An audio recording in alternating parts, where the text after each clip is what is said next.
What is up, my viewers? Spang here, bringing you another World of Tanks gameplay commentary. This is still a 7.3 game. I'm getting through these right now, just because I still have them, and this is going to be my second to last 7.3 replay. So at the end, there may not be a score, but hey, you don't necessarily need to see that. If I do recall, though, I think I hit the majority of my shots this round. I think I hit 6 out of 8 or something. It was accurate, if I'm recalling correctly. Anyway, it is my GW Type E, my beloved Tier 8 artillery, and this thing, I don't know what it is about it. It only has slightly better stats than the GW Tiger, but for some reason it just feels like it handles so much better. But I digress. As you can see, in terms of artillery power, either team is really kind of lacking. Only one artillery per side. That really makes it a tank and TD focused game. Now right here we have a T-25 AT. I don't know what he's thinking going there. Maybe he thinks he'll be lucky and not be the victim of artillery.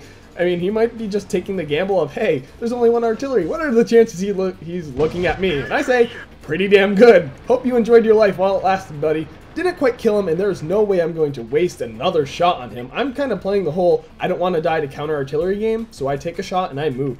But I see right off the bat, the enemy team is doing a pretty large push across the map, and I'm reprioritizing to this T-28 in the south, but again, I rethink my priorities and target this T-44. And as you will see here in a second, I say, wait, forget this guy, their artillery's been spotted. If I can eliminate him, just move up a little, get in range, and there we go.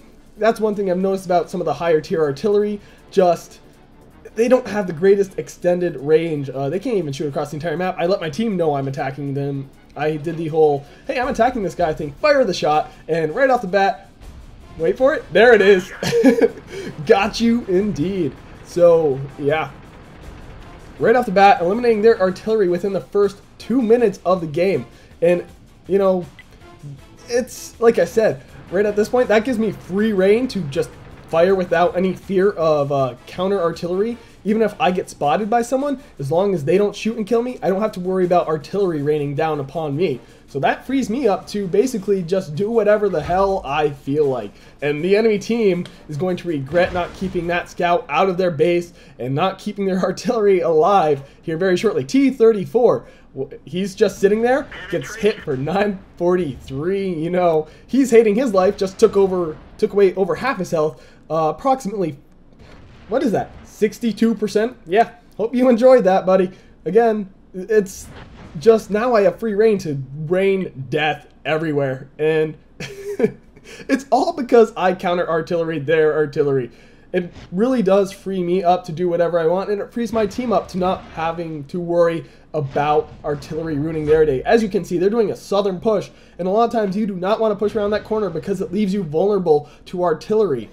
And my team no longer has to fear that. They can do whatever they want down there as long as they have more armor and tank power than the opponent. Right here we see we have a heavy tank pushing around the top end of that south side, which is a point of concern for me.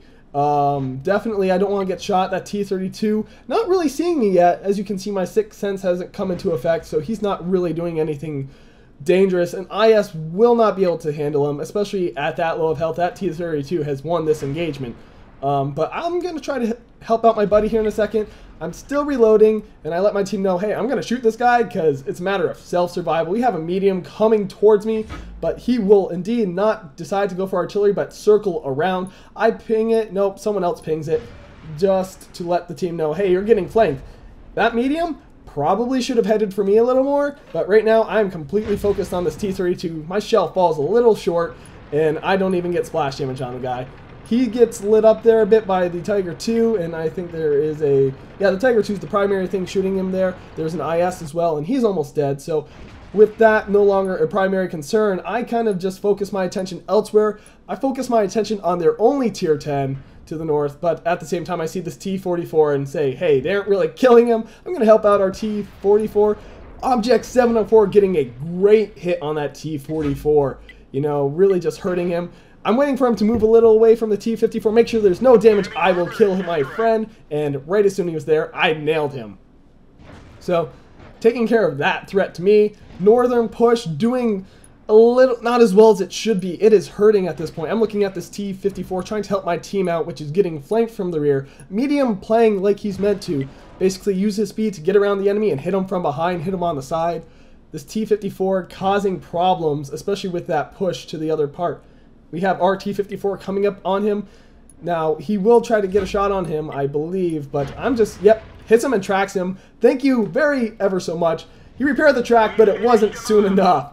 My team, my shell landing a little to the right there, but actually right where it needed to be. M103, pretty much still full health, doing rather well for himself. He does not have the upgraded gun. He is still working towards it, so he's not going to be able to penetrate that IS-7. That Bat Chat, on the other hand, is, he can kill, but I let my team know I'm supporting the North, letting that Southern push know they're on their own right now. But, you know, North letting them know that that IS-7 is my prime target. M103 saying he's going to try to target the IS-7. If he tracks him, that helps me. But IS-7 staying very still for me right here. Thank you for that. And boom, there goes the IS-7. The biggest threat in the North that could have taken that out. Bat Chat, Tiger P, M103. Everyone's saying, nice shot. I'm taunting the enemy team a little, saying, bam. Just kind of ruining his day a little. I'm up to 4 kills at this point. And basically ruining the one asset on their team that really could have won it for them. That M103 in the North would not have been able to handle that IS-7, not very likely handle that IS-7, or that T-54. This Tiger standing still in the middle of an open field, taking shots at I don't know what. I hit him for over 1,000 damage. They have an IS-3 AFK. That certainly had not helped them this round. If he had not been AFK, he might have been able to kill that scout, stop me from killing their artillery. You know, it's... yeah, you might argue it's only one AFK tank, but that can make a difference. That can be the difference between a win or a loss, and certainly he's not the highest tier in the match, not by any stretch, because of how many tier 9s there are per team.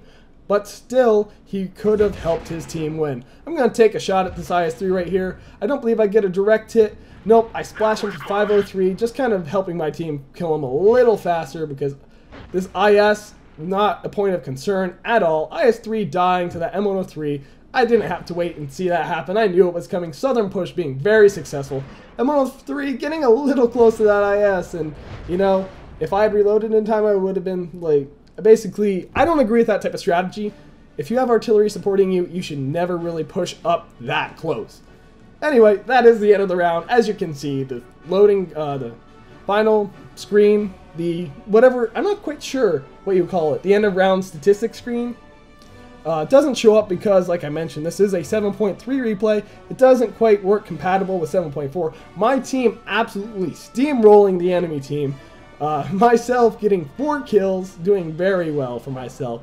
And while I may not have been the single reason my team won, I certainly contributed towards our victory, especially with helping my help eliminating that IS-7 to the North. We did lose our tier 10 tank, which was an IS-4, wasn't it? Yes, it was. So, I'm not sure where we lost him. It might have been in the North. That would explain it, tier 10 clashing with tier 10. But, at the same time, at no point did we even come close to losing this match. It was pretty set right from the start, right when I killed their artillery. Definitely eased my team's concerns a lot. If you can do that, if you can eliminate the enemy artillery, definitely make that a priority. But also, counter artillery, if you're strictly devoted to counter artillery and watching shells, that's gonna basically, that can be hurtful towards your team because you aren't supporting them and shooting their tanks. Anyway, if you like this replay, click that like button. If you want to see more, subscribe. And one thing I should mention before I end this is basically I did get Mastery Badge Class 1. So, not quite Ace Tanker, but, you know, I'll get there at some point. It's a little hard with artillery. If you have a replay, send it to spanglereplays@gmail.com. And that will, of course, be in the description as per usual. Anyway, this has been Spang, and I am signing off.